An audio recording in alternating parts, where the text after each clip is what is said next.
Welcome to the CP Media podcast, brought to you by our great people at Team CP, your endurance coaching specialist.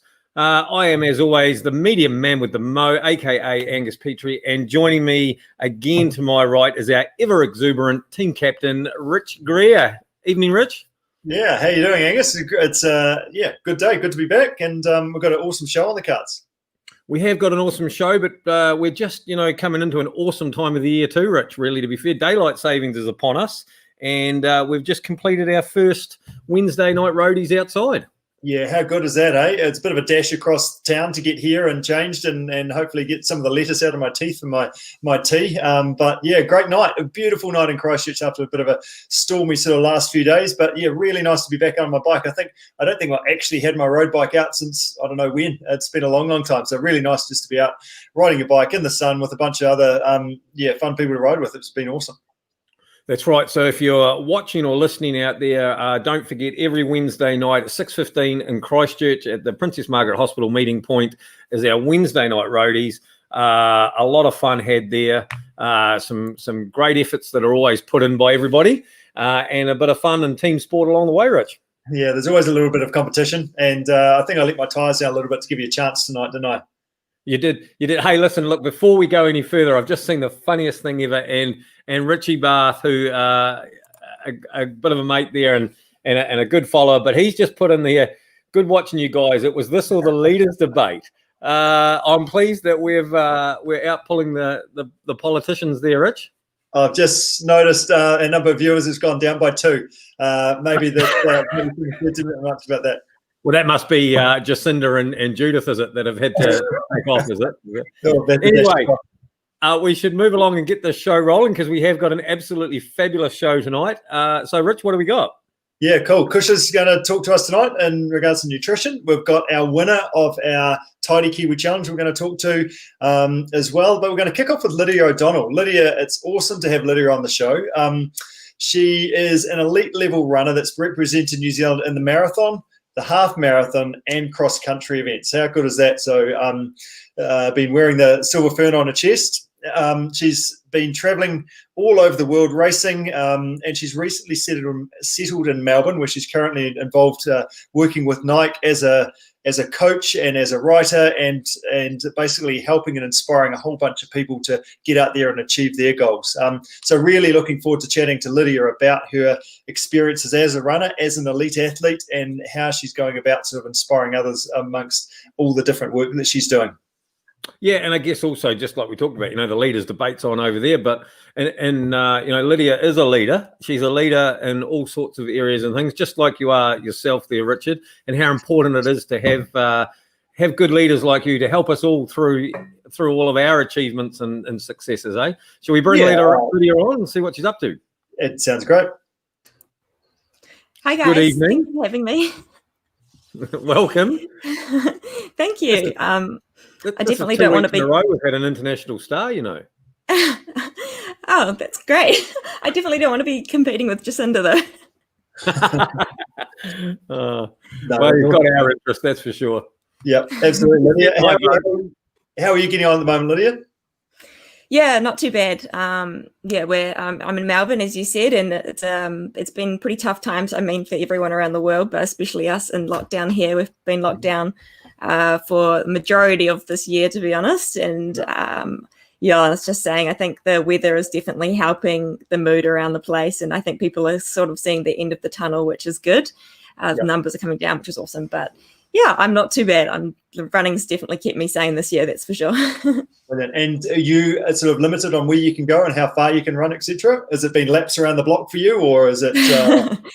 Well, we are limited to our 5K radius, which when you work it out, it's really not that bad. It's 10K across in diameter, so it's a pretty big space. And I think from a runner's perspective, it's not bad. It's when you want to go down to the beach and jump in the ocean or run by the water or something where that's kind of where it gets a little bit more difficult for me, because the beach is out of my radius, which is unfortunate. But yes. And have you seen through Melbourne, and like we saw here, especially in Christchurch, but throughout New Zealand in our lockdown period, we saw a lot of uptake to people taking to running and biking and things. Have you seen that over there? Is that the same?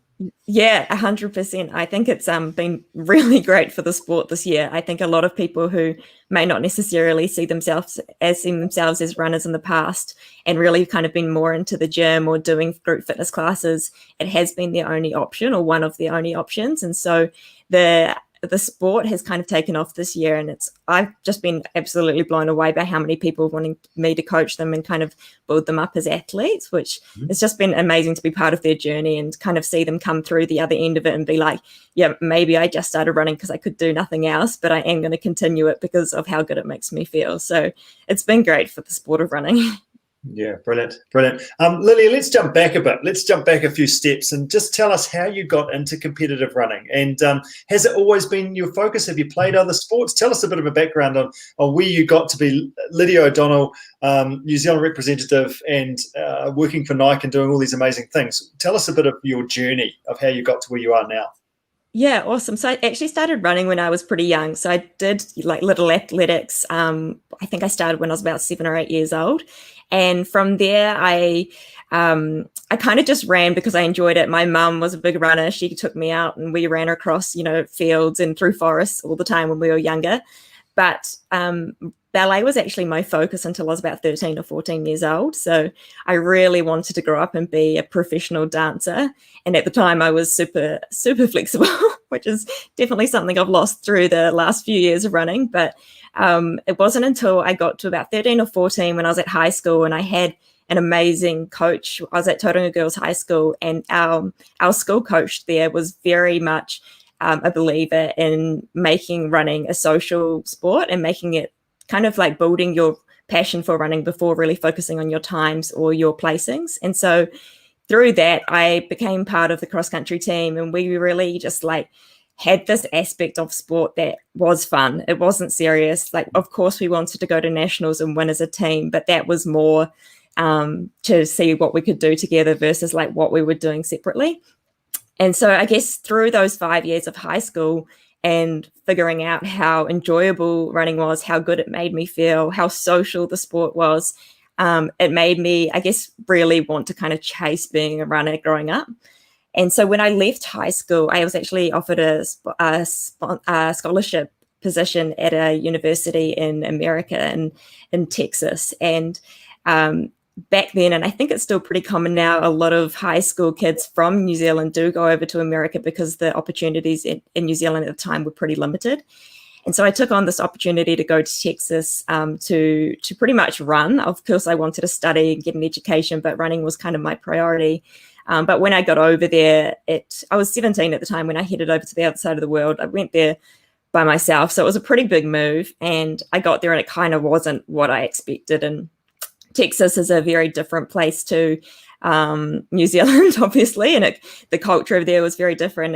And I think it was only a few weeks and I kind of realized it wasn't really for me at that time. I just don't think it was the right decision for me to be over there and kind of taking on this huge not only educational step, but also career step in my running journey. And the coaching, especially coming from a high school coach who was super supportive and was always there to build us up as athletes, but really looked after us from a holistic point of view. It was not like that for me in Texas at all. So it was only about 6 weeks into the journey, I decided to come back to New Zealand. And from that point, I actually took about 18 months out of the sport where I became your typical teenager, just wanted to party and kind of live that life for a little bit and kind of lost running for a while, which was pretty tough at the time, but I'm 100% glad I went through it because it made me realize how much I loved the sport, loved running, and how much I wanted it to be part of my life. So yeah, I guess I started more serious training and competing when I was about 20 years old, and maybe it was 19. I ended up making my first world cross country team and headed over to Canada to compete in the World University Champs over there.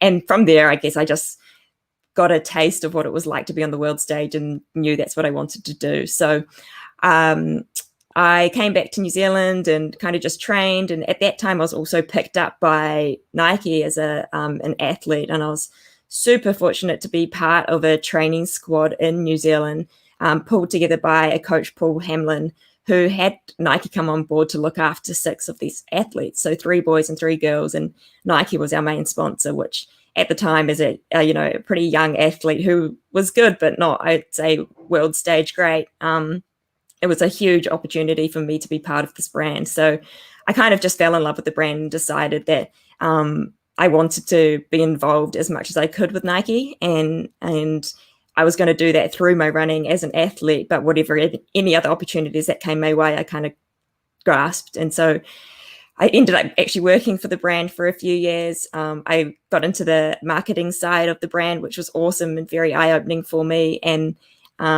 only a few years ago, kind of stepped away from the marketing side of the brand, and now I'm working purely as a Nike Run Club coach for Pacific. So I still get to do all the fun things and work with athletes, exactly what I'd like to do, but I also get to focus a lot on myself as an athlete and my coaching business. So yeah, I guess the last 10 years has been very much heavily involved in myself as an athlete and kind of developing and growing how I can perform better, but also look after my health and my career as well.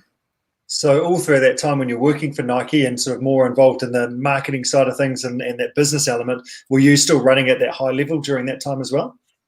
I was trying to, yeah, I definitely was. They were super supportive, and as you can imagine, they were supportive of my running. And through that time was when I ran my first marathon, actually. So I think I was 25 or 26 when I ran my first marathon. And so I was still working for the brand in a marketing capacity, but I was also trying to train and compete as a professional athlete, which was pretty tough, but doable. Nice. So tell us about your finest racing moment. You've raced wearing the New Zealand singlet. Tell us about, how that came about. What's your one thing, or you've probably got a number of them, but that, hey, I'm really, really proud of that particular race moment, effort that you put in.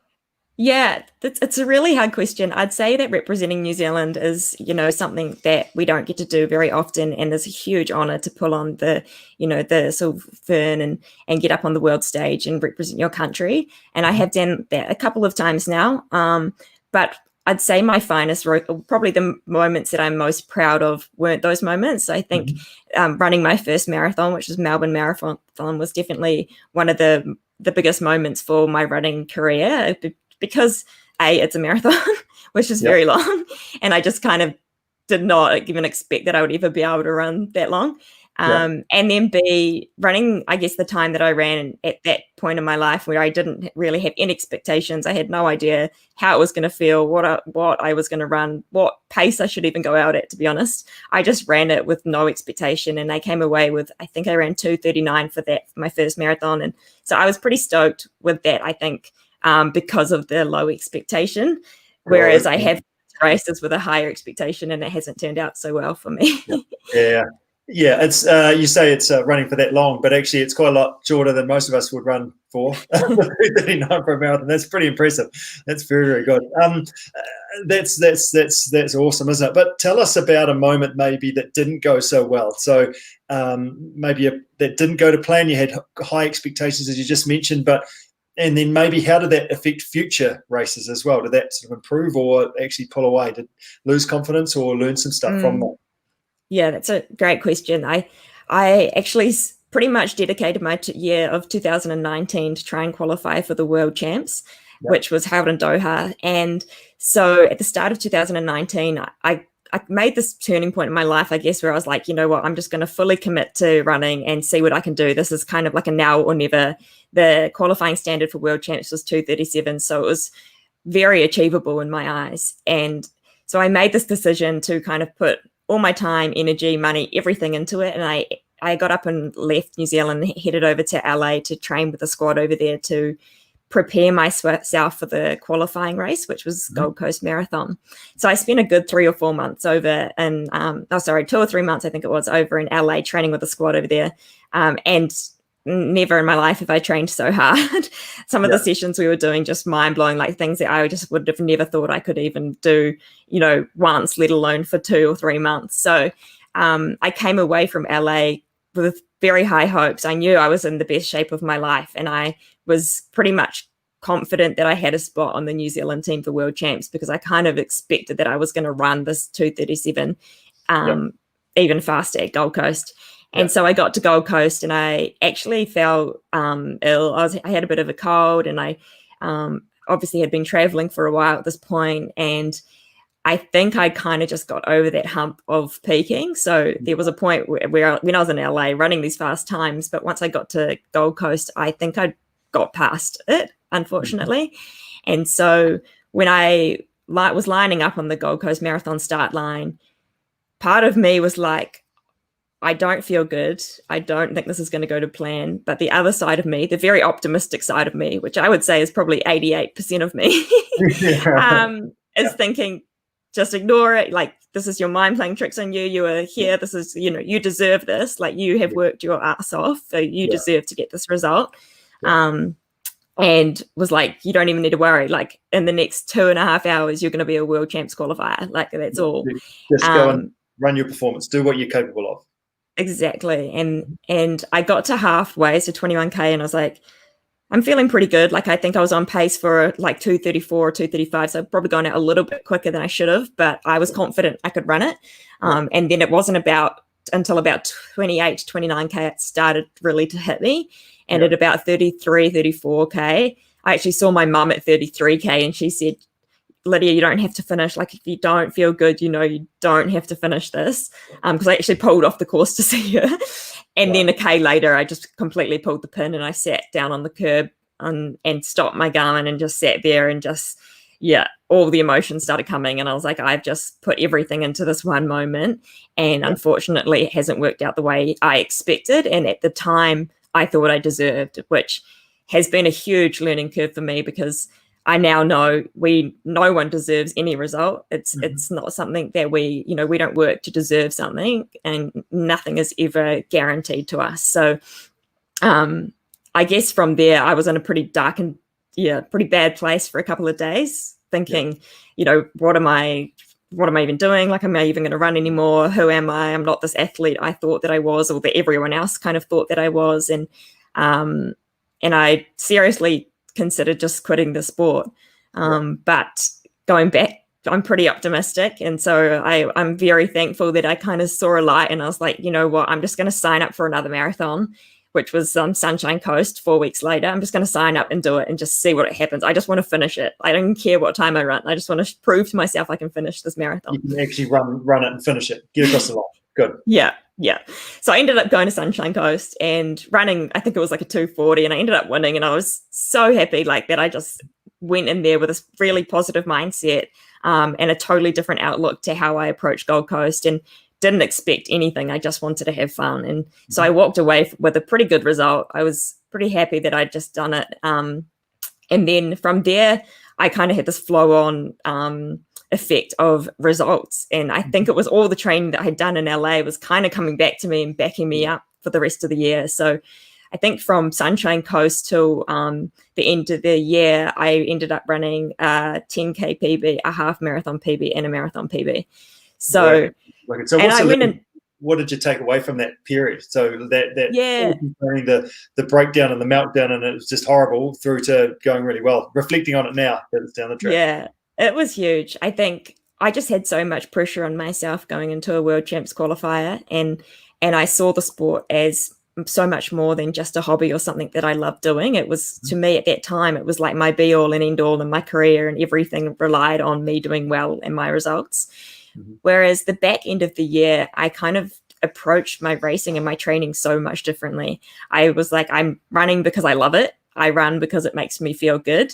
And that's all that really matters. And I'll go to these races because I'm here with all my friends, and I'm so excited to line up and get to finish lines with my friends. And whatever the outcome is, it doesn't really matter. No one is going to think of me differently if I run, a 5-minute PB or 5 minutes over my PB. It doesn't matter. So just go into it, have fun with it. And it just showed to me, and everybody is different, but for me, I run so much better when I'm relaxed and don't have that pressure and expectation on myself. So that's definitely how I'll be approaching races pretty much forever on. Nice. It's about getting that rhythm, isn't it? That flow, that just feel, that just, and it is about building that up. And also, like, people that are that care about you actually just want to know that you're happy with what you've done. They don't care how fast you've gone or when you won or come 20th. It's actually just, are you happy with how you went? Yeah, exactly. And there's a lot of I think so many athletes out there really put their entire worth on their sport, and that's kind of what I learned through this journey was like I'm so much more worthy than what my results are telling or what teams I'm making or what PBs I've got. You know, running is part of my life, but it's not my entire life, and I'm so much more than just a running athlete. So yeah, people will love you no matter what the results are. And that's good to remember as well, isn't it? Because we do get so keyed into this one thing, and we get so like even the people that we hang out with are all about this, and they'll ask, so what's your next event, and on it goes. So it's nice just to pull back and have other elements of your life that you're really into and put your self-worth into as well. Yeah, totally. And I mean, I used to think that to be a professional or to be on the world stage, your sport had to be your everything. But I now know that that's not the case. Yeah, brilliant. In your development, as you were building into this runner that you are today, there was 2 words that you mentioned as I was doing some reading on some of the articles that you've written. 2 words: strong and healthy. How do you feel about those words? How did you feel about those in the past, and what do they mean to you now? Yeah, I guess going back to being a teenager, I would say a lot of people saw me as the stronger looking athlete because I was maybe slightly, I went through puberty at quite a young age. I was always, not now, but at the time was always the tallest in the kind of the group. And maybe in my eyes, I thought I was the biggest out of like the running group, and I'd go to running races and line up on the start line. And because I was a muscular build, I thought that I looked bigger, and people would be like, "Oh, you look so strong." And so to me, the word strong came across as big, or to be honest, it came across as fat, which is so wrong. And now I know how wrong that is. But like strong and healthy when I was younger, I thought meant like I wasn't fit and I wasn't fast and I didn't really deserve to be there on the start line with all these other athletes because they looked like athletes and I didn't. Which it's been a huge journey, and one that I think so many kind of teenage girls especially go through, and boys, a comparison journey of, you know, always looking at other people and comparing how you look compared to them and how you feel like you might not be worthy to be there or be the athlete you think you should be because you don't look like them. To now knowing that, you know, healthy and strong means sustainable and consistent, which are 2 things that you definitely need to be a good athlete, especially in running. Consistency is the most important thing. And to get consistency, you need to be strong. And so when people tell me I look strong now, I'm like, that's a huge, huge compliment. Like that's what I want to be told, because we know in our sport, you know, there is so much, I guess, red S is so common amongst athletes, and especially in running. And for those who don't know, reduced energy deficiency in sport, which is was known as the female athlete triad. It's something that's so common, especially amongst young girls. I want to kind of be that athlete that proves those young girls that you don't have to look a certain way to be a certain athlete. You know, we are all built differently. We all have different bodies. We all look physically different. The way you look is not correlated to the way that you perform. And I've learned that over time. It's taken many years, but kind of that's the message that I want to be sharing, especially with young girls. Yeah, cool. And along those lines, as an elite female runner and a coach, how important is hormone health to actually optimize your training and actually get the most out of your body and your energy that you've got to give to running? Hormone health is so important. It's something, again, that I've been learning a lot more about in the last, I'd say, 12 months, and something that definitely isn't spoken about enough, but there are more conversations happening about it now, which is awesome. And it's all related to red S. So as a young teenage girl, I think the idea of speaking about periods and hormone health is kind of something that isn't spoken about at all. And coaches and athletes and friends and family, we need to start having these conversations a lot more regularly with young girls, especially because it all links back to fueling ourselves and that comparison of maybe I don't look, you know, as thin as her. I'm not going to maybe fuel myself properly. And then you try and train off low energy. And that's when you fall into a state of low energy, which is so detrimental to your hormones. And hormone health is something that we need to focus on because it can actually allow our bodies to perform better if we can understand how our hormones can help us. So through a menstrual cycle and the phases through our menstrual cycle can affect the way we perform throughout a month, if depending on how long the cycle is. But say it's 28-day cycle, the first 2 weeks of your cycle is during your follicular phase, where our hormones are lower, where we can really reach those higher intensities and recover a lot faster. Whereas our second phase of our hormone cycle is much more where our hormones are a lot higher. We might recover. It might take longer to recover. We might be wanting to do less intensity to allow our bodies to adapt and progress better. So there's actually science behind why we need these healthy hormones and the way that we can use them to be better athletes. So if our hormones aren't healthy, we're actually missing out on a lot of gains that we can get through our hormonal cycles. So I'm super passionate about it. And I think it's these conversations that hopefully if we can get more young girls speaking about it and become aware of it and how important it is to be healthy, more girls will pay attention to how they're fueling and how they're training. Yeah, fantastic. And you manipulate that, you use that cycle for yourself to manipulate your training and do your intensity in that first half, and then actually just do the distance, still do your training, but actually take the pressure off a little bit in the second half? Yeah, so I've been training myself to my cycle probably over the last 6 months or so, and it's showing. Like I actually ran a 10K PB a few weeks ago, so it was just a good test to kind of see how I'm going. But even just month to month, the way that I feel, the way that I recover, the way that I'm sleeping is so much better. And I think being able to really push your intensity in those first 2 weeks, for me, examples of workouts I'll do in the first 2 weeks might be like 1K reps, 1 mile reps, something where we're working a lot quicker and having short recoveries. Whereas in the last 2 weeks of my cycle, I'll either not do any workouts or harder sessions and just run mileage, or I might do some longer tempo work, 30, 40, 45-minute tempo at, say, half marathon pace versus like hitting those really high thresholds. So yeah, it's been a really amazing learning curve for me, and something that now I kind of know and understand it, because I guess, before I learned this, and I've done a lot of work, study and research with Dr. Stacey Sims. So she's kind of the guru, I would say, of hormone health for females. And through her work, I've kind of obviously learned a lot about my own hormones. And now that I know it, when I'm in a particular phase of my cycle, I used to, without knowing it, be like, oh, I just got so unfit over a week. Like, what's happening?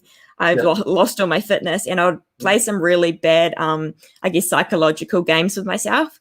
Now that I know and understand the hormones and the cycle and how they're playing out each month, I accept that maybe this workout might not go as well as the last week's workout, or I accept that I might not be able to hit those times.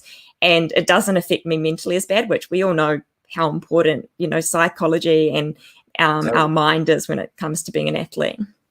Yeah, cool. So just on that, Stacey Sims Raw. So if you're wanting to know more about that, it's a real game changer, isn't it? And definitely recommend getting out and having a look at that if you're interested in hormone health and seeing how you can manipulate that to do the best of your training.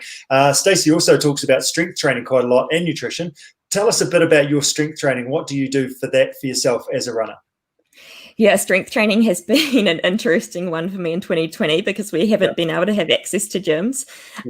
So I've kind of done what I can this year, which I think has affected me. I'm a huge advocate for strength training for runners. If I had access to gym, and I'm doing what I can now, but I usually get into the gym 2 to 3 times a week, and I'll be lifting pretty heavy weights in those sessions. And so it's all very specific to me. I wouldn't go into the gym and kind of do 100 burpees or anything that's not, going to help me as the runner. Although I love doing high intensity training, I would never do high intensity training in a gym because my high intensity training is done on the road or on the track. So in the gym, it's all lower intensity, higher weights, and very, very specific to me as an athlete. I think there are, your typical running exercises you can do in the gym, but I know what niggles and injuries that I have and ones that I have to deal with. So pretty much most of my gym work is based around those niggles, which is unfortunate, but it definitely helps. So this year's been an interesting one. Yeah, so some quick lockdown purchases, hopefully, to try and get a bit of gym equipment, some kettlebells and bits and pieces, so you can actually work your way around the lounge. Yeah, I filled a few milk bottles up. Good stuff. What are your 1 or 2 key tips for others? Like, we talked lots of different stuff. What are your 1 or 2 key tips for others to take away to go to be the best person you can be and the best runner you can be?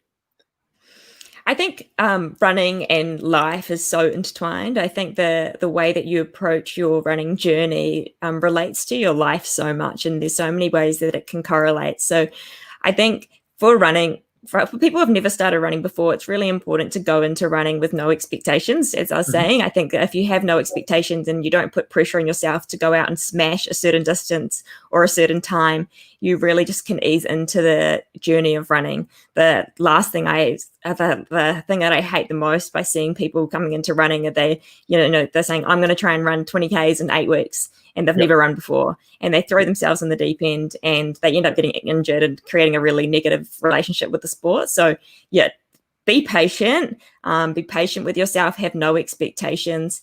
And I guess it's really hard for a lot of people around the world at the moment, but I think in New Zealand, you guys are lucky. You can get out and you can run with people and you can train with people. And I think that social aspect of running is super important as well, because through running, not only is it so beneficial for our mental health, just the act of running, but the way that you can connect to people through the sport and through the movement of running is just something that you can't really do over anything else. Probably cycling, Richard, as well. But I think the conversations you have when you're running with someone is so I'd say like very close. You really can open up to people because you bring that barrier down of like staring someone in the eye.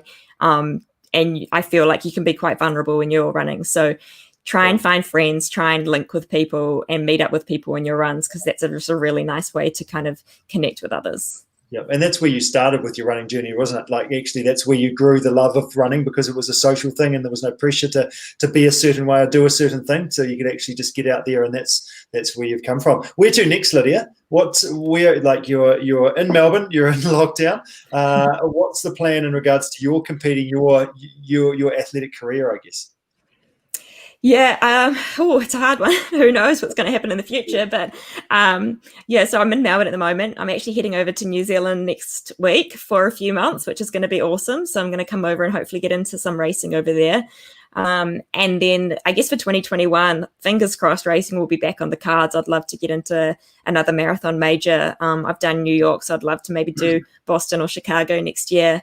Obviously the Olympics is on the cards next year, so that would be the dream, but we'll kind of just wait and see what happens. Nice. I've got a question. You're coming to New Zealand, so you've got 2 weeks in quarantine. I want to know, have you rung ahead and ordered a treadmill for your room? Not yet, but I have been doing some inquiring. I know a few others. Like, is there like a mini bar type checklist that you can check, but treadmills on there? I don't think so, not yet. I know other professional athletes that have gone through the process and they've tried to get exercise equipment delivered to them. Some have been successful and some haven't. So fingers crossed. No, you just want to get their room then that they had previously. I have thought about just pulling the bed into the middle of the room and running laps. So that's what it comes to. Well, we once did do a challenge in our own lockdown times, didn't we, Richard? And there was a few backyard 10Ks run in some pretty small backyards that people had. That's impressive. So, yeah. Well, Lydia, thank you so much for coming. Before we go, we've got our quick 5 questions that we like to ask, just to dig a little bit deeper into how Lydia is. So without further ado, give us a quick answer. Training morning or evening? Morning. Oh, well, that might run to the next one then. Running in the heat or the cold? Heat. Oh, I'm not good in the cold. You're not good in the cold? Are you talking like New Zealand nice heat, or are you talking like Australia mid-high 30s? New Zealand nice heat. Yeah. That's why you're coming home, right? Good, excellent. Exactly. Sweet or savoury? Sweet. Oh, I love cakes. Custard squares. How's your custard square palate? Yeah, not too bad. But a sponge cake, that's A fancy meal out or one of Mum's home cooked meals? Mum's home cooked meals, I'd say. Oh, it's a common answer, isn't it? Old Mum, she's got a lot to answer for, hasn't she? And finally, training. Do you like to train on your own or train with a mate? Yeah, with a mate, 100% with a mate. Yep. I used to do all my training by myself in Auckland. I trained by myself all the time for 10 years, and coming to Melbourne and having friends, I'm like, I'd never look back. This is so good. Yeah, nice. Brilliant. Nice. Oh, well, Lydia, all the best. And I hope maybe that while you're here in New Zealand, maybe we'll catch up or see you out there somewhere. Yeah, that'd be awesome. Yeah, and maybe Richard might go for a run with you even. He's got a marathon time that Richard's got a marathon time that he actually needs to beat, actually, to be fair. So while you're here, it wouldn't hurt him to do a bit of training. We could go out for a marathon. That would be fun. Is that the time? Yeah, that is the time, Richard. Lydia, thank you so much for joining us from Melbourne. All the best with your 2 weeks incoming lockdown, and we look forward to having you back home here in our country. Thanks, guys. Thanks for having me. It was great chat. See ya. Thanks. Yeah. There you go, Rich. How good. That's, like I said, that's 2 international stars in 2 weeks. We're doing quite well, aren't we? Well, I think we're doing well just organising the time zones around the world, especially with a bit of daylight savings. They had 3 hours rather than 2. Like, it was a quick message on Monday. Do we realise actually is this still going to work because it's 5 o'clock there rather than sort of 6 o'clock? So 6 o'clock, correct. Okay. Yeah. Hey, Rich, while I was listening there, I was thinking that, after Lydia's darkest hour, I suppose, or darkest day, how she bounced back from that. And, she didn't know at the time whether she deserved to be there, whether it was for her, whether she could, whether she can't. But at the end of the day, she signed up again to another event and she committed in. And I guess I just want to put that out there that people, do you know, don't you know, can you, can't you, who knows? You don't know until you sign up, commit to an event. And once you've committed to the event, join the CP family and we'll help you get there. Well, I mean, that's what we do, isn't it? Just help you get whatever that big goal is actually stand on the start line with some confidence and smile while you're standing there as well, so you can actually look forward to the challenge. And it's different, isn't it? Like, we've been through lockdown and Lydia's sort of still doing that and doing some time trials for herself. It's different when you have to stand on the start line at 8 o'clock in the morning at this particular spot, go, rather than doing it at your own time and you can sort of go, oh no, it's a bit windy today or whatever. So it's definitely a different experience to actually put yourself out there, and it doesn't always go to plan. I did the Peak to Pub the other way. I've done it other week. I'm not sure if I said about this, but went the wrong way on the bike ride. I mean, who does that? I've done it 3 or 4 times before. Took a signal track and followed a whole bunch of other people. I didn't hear that. I missed that. Yeah, exactly. No, I mean, yeah. So it definitely adds to a war story if it doesn't go to plan. But we're definitely better for that experience, aren't we? Correct. And the other thing I just wanted to note there, Rich, actually, I thought it was a great time that, Lydia, she's got some wonderful support in her life, some great people and some sponsors around her. Nike have obviously really been a great big help to her and help her achieve what she needs. And Rich, this show, the CP Roadshow, the journey that CP is, we couldn't do what we do without the support of all of our great sponsors as well, eh? Yeah, that's right. And they're a network that bring a different angle to help our people out. And you've got them whizzing across the line there at the bottom of the screen, which is very impressive. But yeah, Pure Sport Nutrition, Coffee Culture, Giant Bikes, Evo Cycles, Solomon NZ, Colombo, Frontrunner Colombo with Oscar in there, Sun2 watches. So they're all amazing just to help, I guess, support our community and support what we do and bringing this podcast to us as well. Yep, correct. So massive thanks to those out there. Just as big a thanks to all those people that watch us live or watch us wherever and tune in and all those sort of things too, because and that do support the people that support us as well. Mm-hmm. Totally. Get out there and do that. Now, should we bring our next guest on? Yes. Have you got a tidy Kiwi graphic? Because that's a pretty fancy graphic to bring up. So our next guest was the winner of the Tidy Kiwi Challenge. So I put this up the other week, and challenge number 15 through lockdown that started. All sorts of different challenges that we did from our backyard 10,000 right at the start of lockdown through to number 15, be a tidy Kiwi. So when you're out there running, have a look around. Don't just run past that piece of rubbish, pick it up. And Anna Woods, who's sitting in the back of the studio back there, I can see her. There she is. Anna, how are you getting on? Yeah, good, thank you. Brilliant. So you're a key part of our community, and you get out and help or get involved in all our group sessions and help and support and cheer others on as well. You were out for a run in the Port Hills. Talk us through your Tidy Kiwi moment. Yeah, so Victoria and I had kind of just been pottering along, chatting. If you know either of us, you know that we're very hard to shut up. And yeah, all of a sudden just saw this lovely can just lying there on the edge of the traverse, and I thought, some mountain biker's had a stunner of a day. Yeah. Hey, that's a bit harsh. And so we just sort of ground to a halt and stopped, and Victoria, no idea what was going on at this point, just about ran me over. Decided to make that our little Tidy Kiwi moment for the day. Yeah, good job. Pick it up, throw it in the recycle bin, and job done, and you won't have to run it past it, or no one else will have to run past it, and it's you feel good about that too, don't you?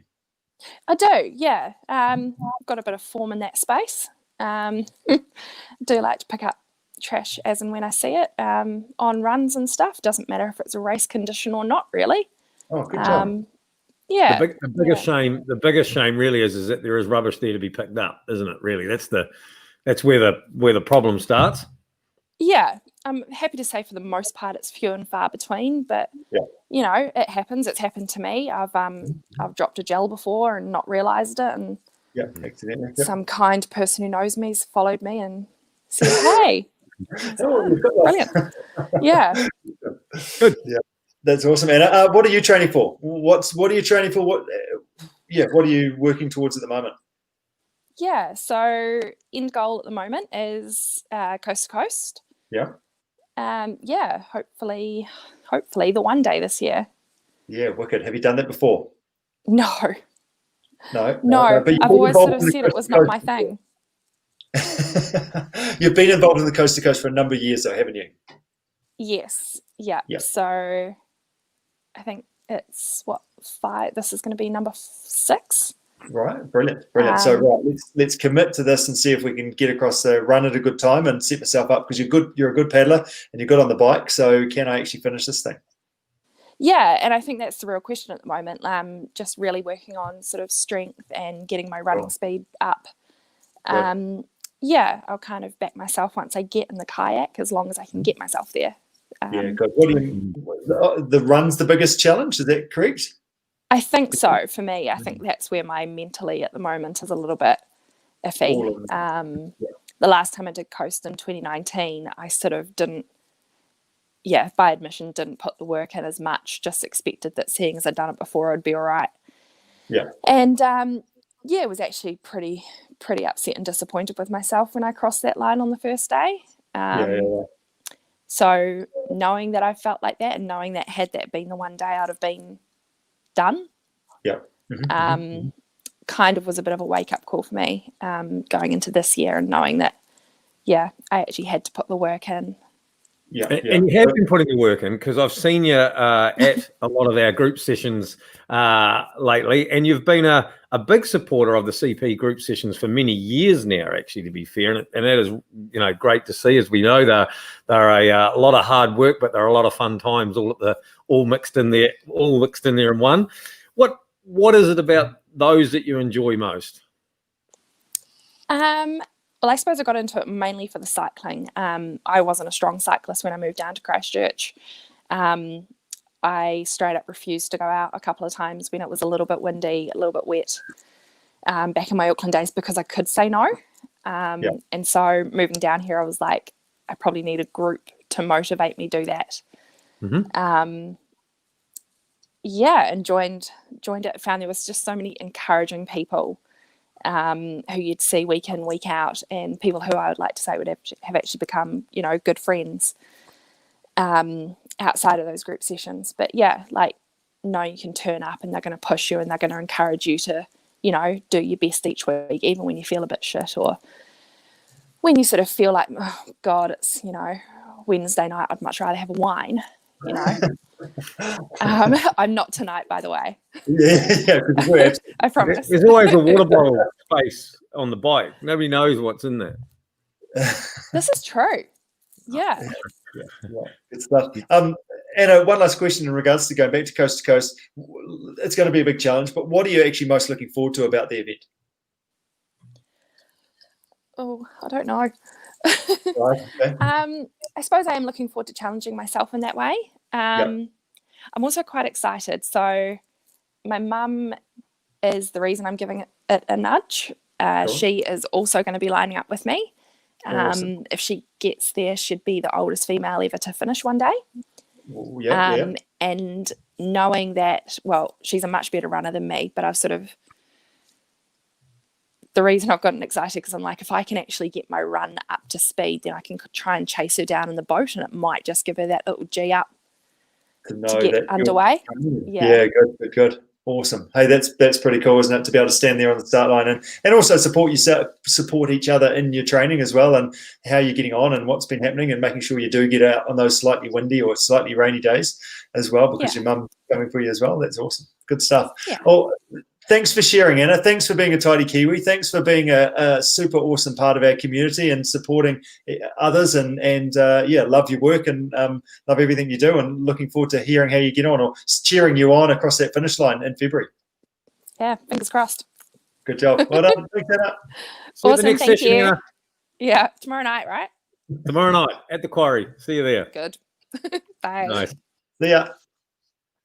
Awesome. Anna has, she always comes to a group session and comes with a lot of enthusiasm, Rich. Always a pleasure to have as part of the CP family.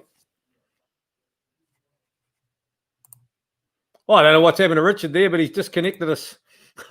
So anyhow, we'll move on and we'll open up the old Cushla's lunchbox, Cushla's corner. She is back again for another week. So Cushla, are you out there? I am. How are you going? Good. I'm good. I'm not sure what's happened to the captain. He's just disappeared on me.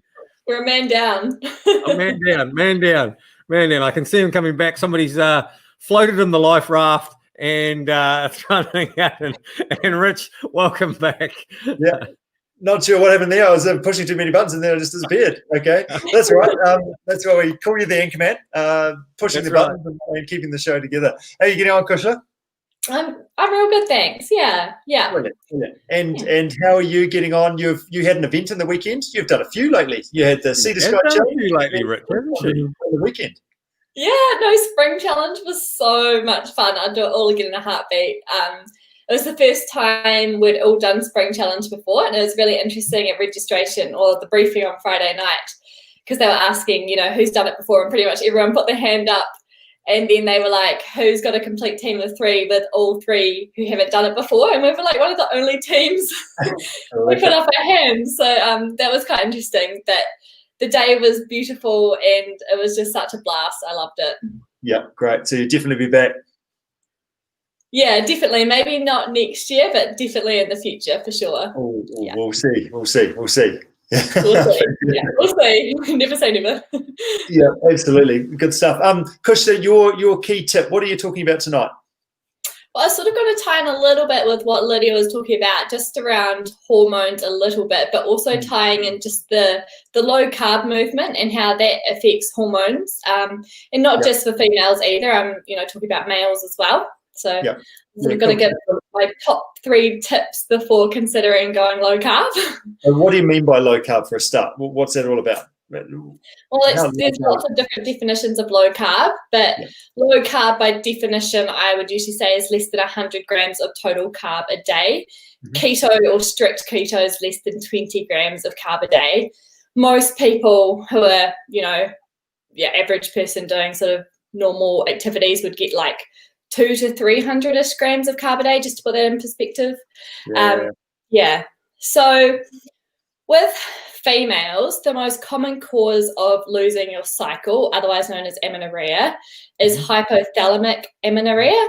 And that's basically a really clever part of your brain, the hypothalamus. And it's like a switch that regulates those hormones involved in regulating your cycle. And it's not just affected by low carb intake. It's affected by what Lydia was talking about, so that low energy availability. Too much stress, like if you're just super stressed in your job or family life and just not sleeping well and just stress, it can really affect it.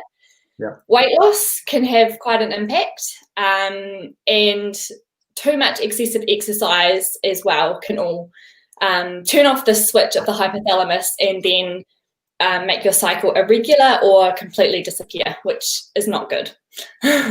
Yeah, sure. So in terms of the low carb is just actually having the energy to be able to drive all the other things we're trying to do in our day, and obviously stress and exercising heaps, all that sort of stuff is just going to put more, the balances all out. Exactly. And a few of those things I mentioned, like, you may have several of them. So you may, be be in low energy availability state. You may be really stressed, and then you're stressing your body even more by all the training you're doing. So it's really important to keep that in mind, particularly as a female athlete. And coming into my second point would be carbs are king. I always say that, but they are. And, there's so much research to support that. And they've done studies where they've done, cycle time trials or high intensity sprints and that sort of thing. And people who consume carbs always have the faster times. It's just a fact. Some athletes out there I know dabble with low carb, not necessarily keto, but low carb, but they always fuel with carbs before or during their events. Pretty much all of them would. And, some athletes can become fat adapted over about 3 to 4 weeks of low carb eating, and it can become easier. But again, for those high intensity sessions, carbs are the answer. It's the physiology, isn't it? Actually, the energy systems and how your body is driven. You can't drive that lactate energy system without carbohydrates. It's the fuel that it uses. And that lactate energy system, it's not just at the high end, it's bubbling away all the time. So it just depends on how much that you're using in there. So you just don't have that oomph, that top end effort if you don't have carbs on board to be able to drive that. And I'm sure anyone out there who's tried low carb or, run off empty, you know how horrible it feels. It's awful. You just feel like you're made of lead and you just don't have that extra wee burst of energy. Nice. So point number 3? And point number 3 was stop giving carbs a bad rap. So you have a bananas and have a sandwich. Yes, so, carbs is a massive food group, and that's part of the reason I get so concerned when people start restricting it or cutting out the food group entirely, because it excludes so many foods. And I always like to say to people, you can't compare foods like your, kumara and quinoa and brown rice and whole grain bread. You can't compare those to foods like lollies and fizzy drink and, those highly processed carbohydrate foods. It's just not comparable. They are still technically both carbs, but, I'm sure we all realize the ones I mentioned there that are highly nutritious, high in fiber, vitamins and minerals, compared to those that offer very little besides just the sugar content. And they're not going to fill us up either. We can just drink fizzy drink till the cows come home and until we get sick of it. But it's just all this extra energy that our body doesn't actually need. But we can't eat kumara till the cows come home because we just fall for a start, won't we? So and the nutrition that comes with that, totally. And with sports nutrition, I always like to say, all foods serve a purpose. And, when it comes to race day, absolutely, like lollies and gels and even, flat Coke, they actually do serve a purpose and they're great for race day, amongst other whole foods as well. But it's looking at that bigger picture. What are you doing most of the time in your day-to-day nutrition? Carbs, good carbs should be in there, definitely. Yeah. Sport nutrition is not necessarily healthy nutrition, is it? If we're trying to compete at the top end and we're doing an intense effort, it's not necessarily it's not the nutrition that would have day-to-day or would ever have day-to-day, but actually that's why it's called sport nutrition, is because it's there for that particular reason. And that's your job, isn't it? To actually figure out, okay, well, how are we actually going to manipulate? What do you actually need? And what can you stomach and get through? Yeah, and that's what I love, is everyone's so different. And I'm definitely an advocate for whole foods first. Definitely intertwining some of those foods, like I said, like lollies and all those different things, gels, but trying to stick to good whole foods, like, your bananas, and even making your own homemade bliss balls and, oat-based bars and things that aren't as just refined. And again, it depends on individual tolerance, and everyone is so different. So that's why I really enjoy it as well. It's always a challenge. And I mentioned about, like, you've done the Sea to Sky and you did the Spring Challenge last week, but also this whole keto thing. It's not like I've just read it in a book and this is what I believe now. It's actually you've done this thing for yourself, haven't you? You've done the keto thing. And how does that make me feel, and how do I actually do it? How did that go for you? Tell us a little bit about that. Yeah, I did it. It was pretty much exactly a year ago, last September. I was like, right, I'm just going to go hard out, do really strict keto, measure absolutely everything I was eating. With my other role, I had access to, measuring my blood glucose levels, and I have one that I wore constantly to measure them. I measured my ketones every day. And it was just a really interesting self-experiment, and I love doing self-experiments.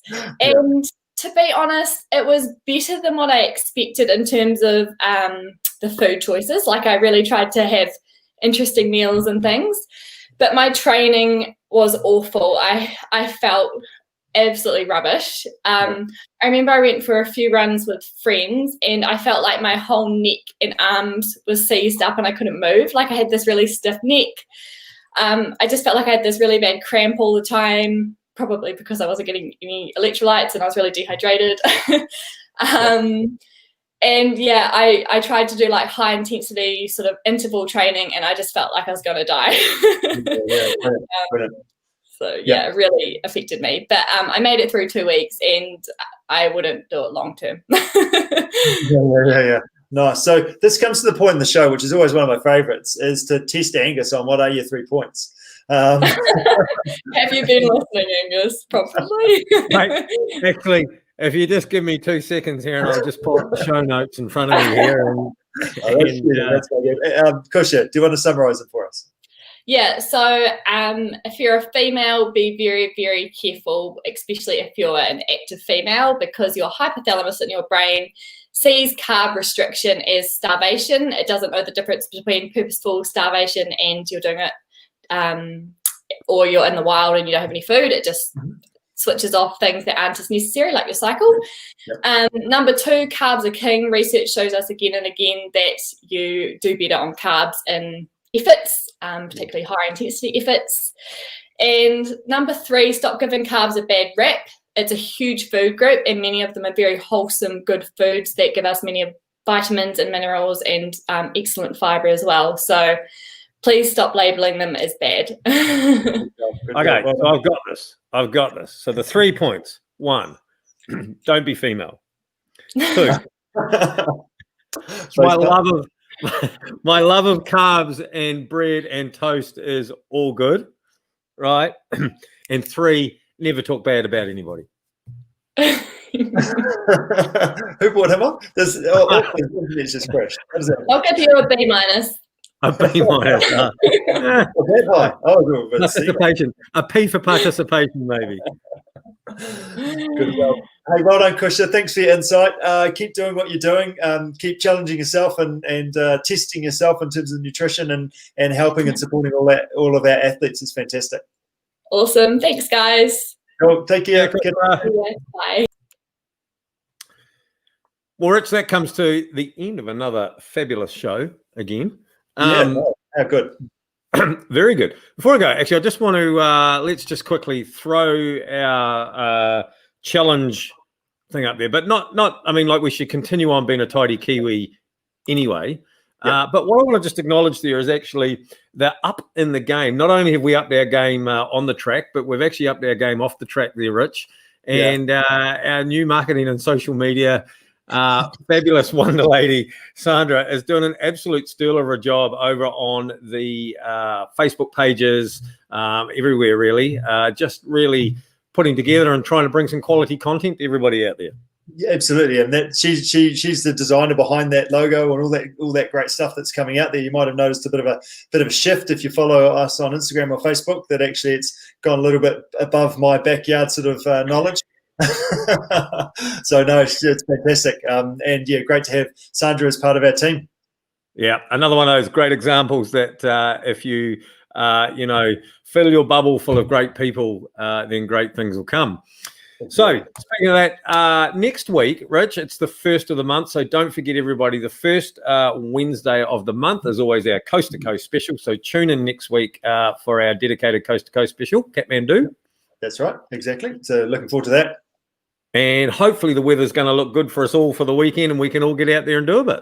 Yeah, absolutely. No, I really enjoy getting on my bike, and I'm enjoying getting out for a bit of running and even hopefully lining up a bit of a paddle. Went down to the river, checked that out today, so we'll get out and do that as well. So, no, it's good. It's good, isn't it? Daylight savings. Let's get out and make the most of it.